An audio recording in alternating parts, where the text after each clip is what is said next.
Nos vamos a introducir en el manejo manual de cargas. Empecemos por definir. Carga. ¿Qué es carga? Es cualquier objeto susceptible de ser movido cuyo peso excede los 3 kilogramos.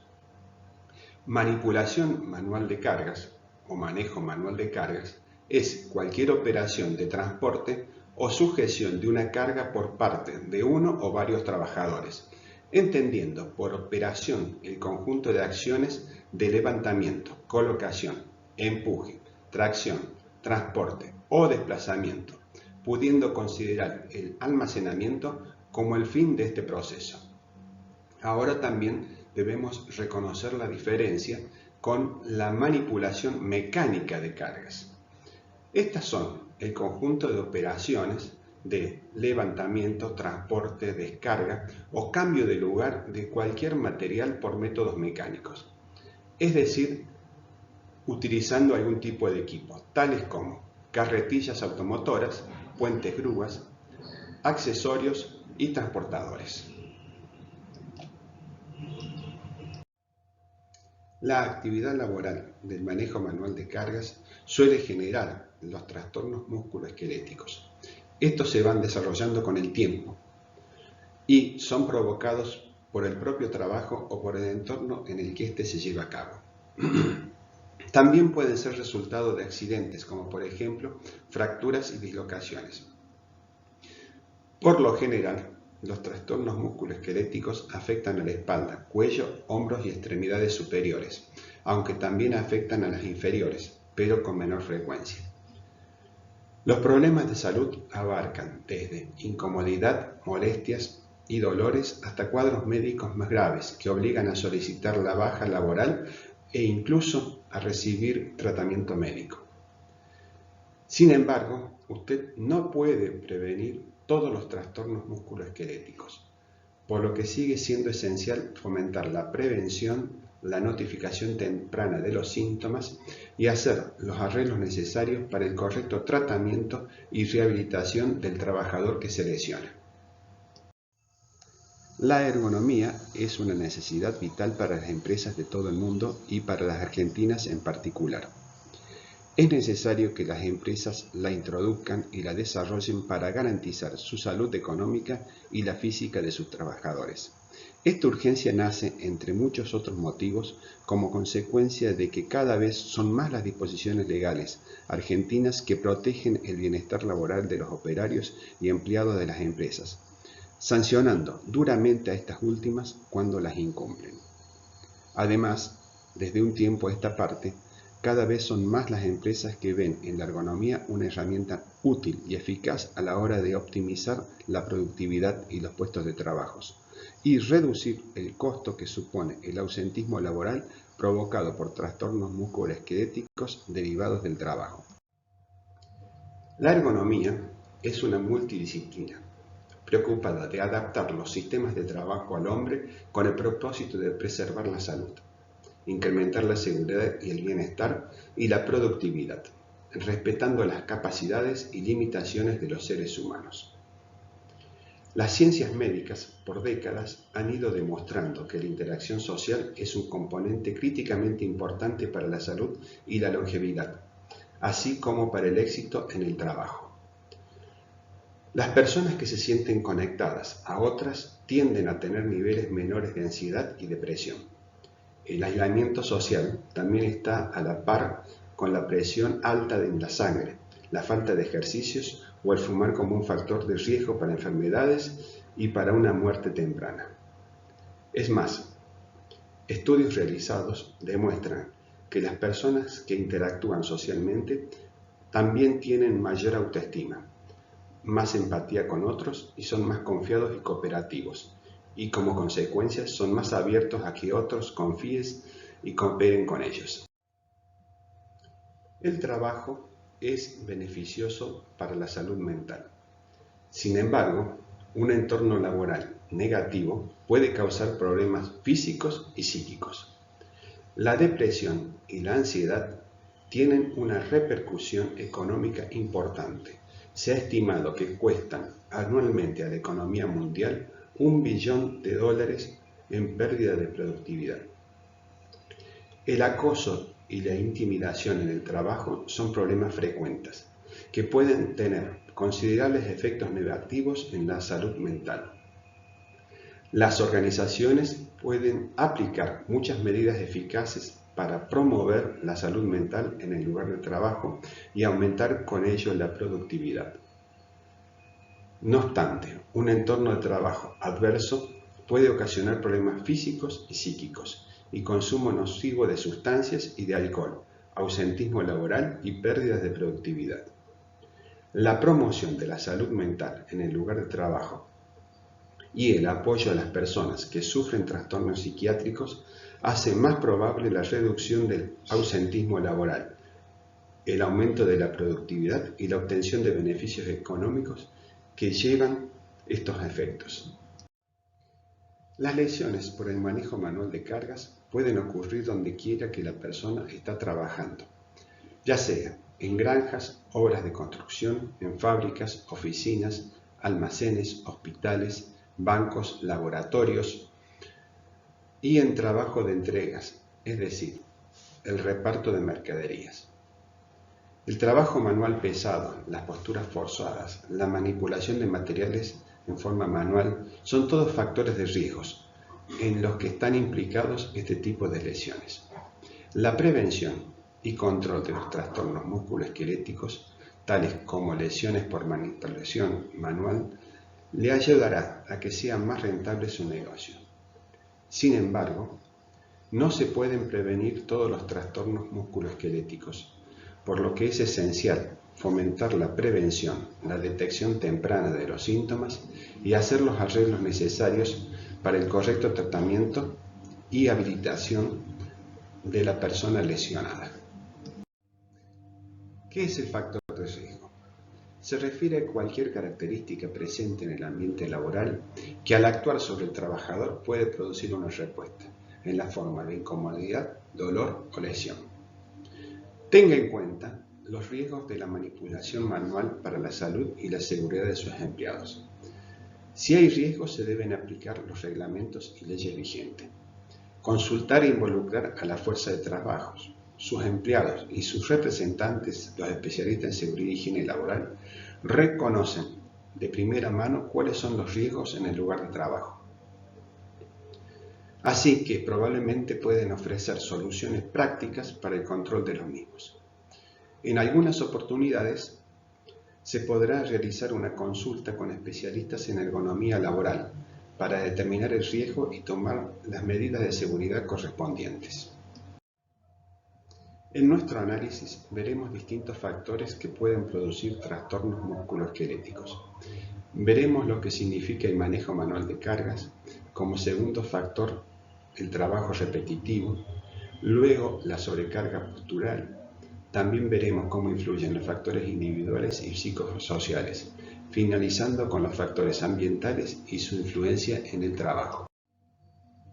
Las tareas repetitivas son aquellas en las que una acción se repite de la misma manera numerosas veces a lo largo de la jornada laboral.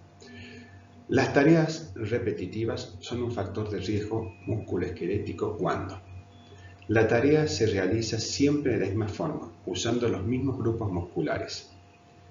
La tasa de repetición es elevada o la tarea se realiza adoptando posturas forzadas.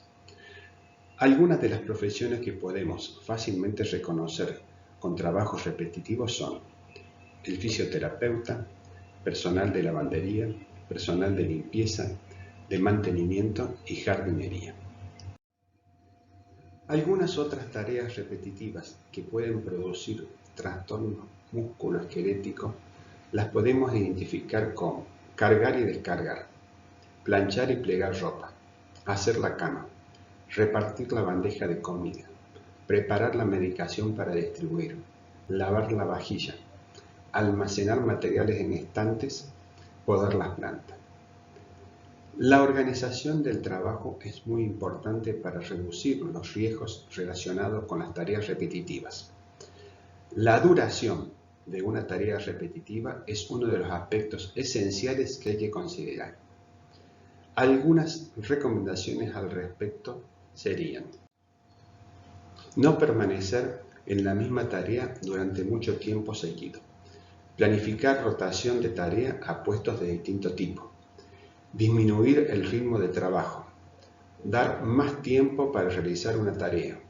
Aumentar el número de pausas cuando la tarea repetitiva se mantiene durante bastante tiempo. Para operaciones continuas y altamente repetitivas, establecer un descanso mínimo de 5 minutos por cada hora de trabajo. El diseño adecuado del puesto de trabajo también contribuye a reducir el riesgo de las tareas repetitivas. Sustituir las herramientas manuales por herramientas eléctricas. Por ejemplo, en vez de batir a mano, usar una batidora. En vez de planchar a mano, usar una calandra. Sirven para beneficiar al empleado.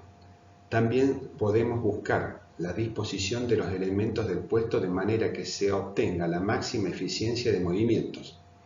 Cambios en el puesto referente a altura, alcance, localización y orientaciones de los materiales pueden minimizar e incluso eliminar muchos movimientos innecesarios de mano y brazos. Sobrecarga postural. Factor de riesgo para el sistema musculoesquelético que deriva de la posición que mantienen los diferentes segmentos corporales. La postura se define como la ubicación espacial que adoptan los diferentes segmentos corporales o la posición del cuerpo como conjunto.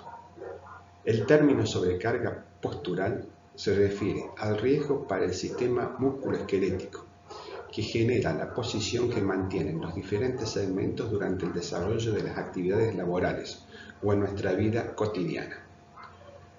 Los factores de riesgo aumentan cuanto más forzada es y cuanto menos son los apoyos existentes. En ergonomía, la postura que una persona adopta durante la realización de su trabajo es el resultado de la interacción de sus propias dimensiones con su puesto de trabajo. Es determinante evaluar este factor asociado a la repetitividad, ya que sumados son el factor biomecánico causante de la inflamación de los tejidos blandos.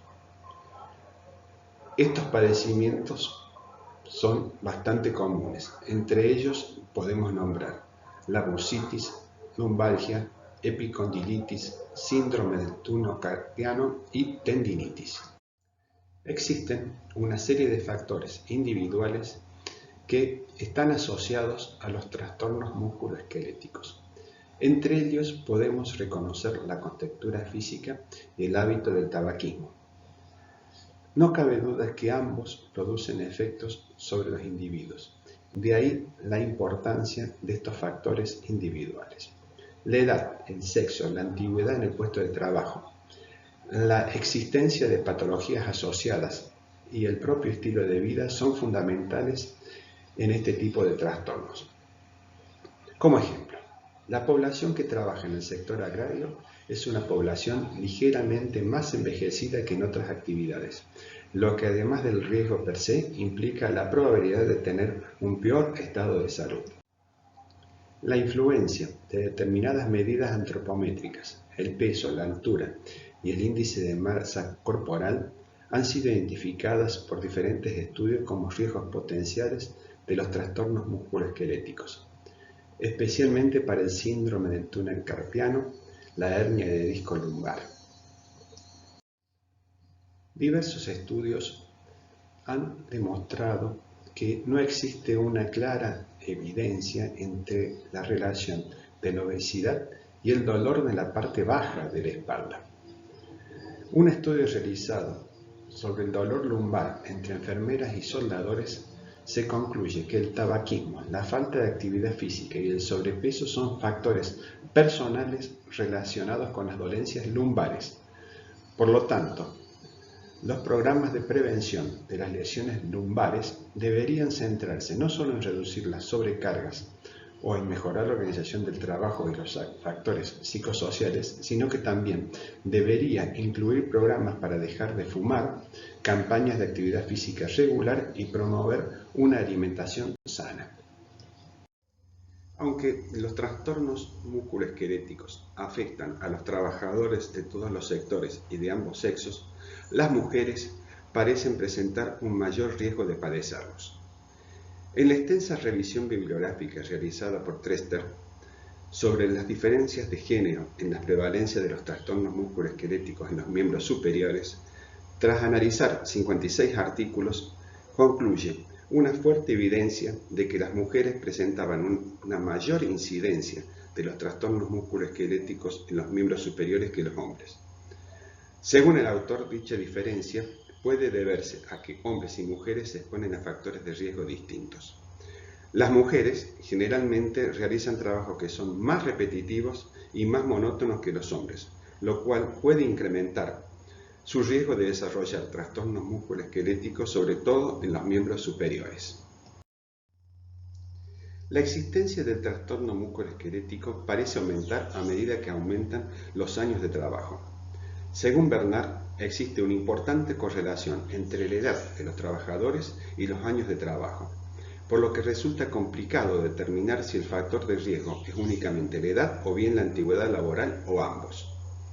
Recientemente, Landau ha llevado a cabo un estudio en el que se analiza la relación entre la edad de los trabajadores y los trastornos musculoesqueléticos. El estudio concluye que los síntomas de dolor lumbar aparecen con mayor frecuencia en los trabajadores mayores, es decir, de más de 50 años, incluso en casos en que los trabajos asignados son relativamente poco exigentes, lo cual parece indicar efectos acumulativos del riesgo a largo plazo. Cuando las condiciones de trabajo son desfavorables, también los trabajadores mayores de más de 41 años son los más afectados por el dolor lumbar. En el estudio realizado por Debreu, se concluye la relación significativa entre edad avanzada de los trabajadores y las lesiones en el codo, antebrazo y hombros. Entre los factores de riesgo individuales cabe destacar los antecedentes médicos, la capacidad física, el estilo de vida y los hábitos como fumar y la falta de ejercicios físicos. Las lesiones osteomusculares representan una de las grandes causas de falta de bienestar y salud en las personas. Debido a su gran rapidez de localización y descripción, las personas no tienen problemas en reconocer que están atravesando por un proceso de lesión. En el lado opuesto encontramos las patologías de índole psicológico, que son mucho más complejas de cuantificar y que además también son más difíciles de reconocer por parte de las personas. El avance que se ha producido en los últimos 20 años en el análisis de interrelaciones entre trastornos musculoesqueléticos y riesgos psicosociales no tiene precedentes. Actualmente puede establecerse un nexo de unión entre lo emocional y lo físico.